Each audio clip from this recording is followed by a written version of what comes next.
Hello， 大家好，我是农村香妹。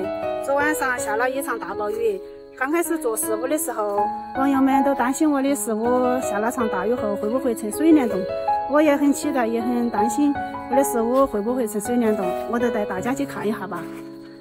昨晚上下了大暴雨的情况，我的花那个蝴蝶花和那个旁边那个剪刀钩，一只只的打断了好多。不晓得昨晚上也下了好大的雨，也吹了好大的风。我们进院子去看一下是啥子情况。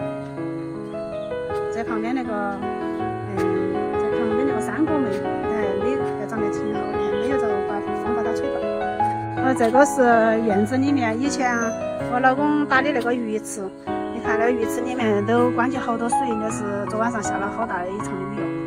然后我们再走那个石屋里面去看一下呢。来到了石屋门口，给大家看看石屋里面的块。从石屋门口到里面大概有5米深的样子，宽度有3.2米，从底面到上面大概高度有2.5到2.6的样子。大家一直关心的石屋上面下了雨会不会漏水，给大家看看吧。反正我在现场没有看到任何的漏水问题。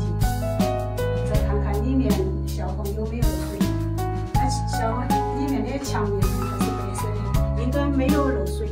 我们看看地面有没有水的问题。地面还是很干，没有水。大家看这地面凹凸不平，这是我老公用水平仪正在做藻平，路面做的很平。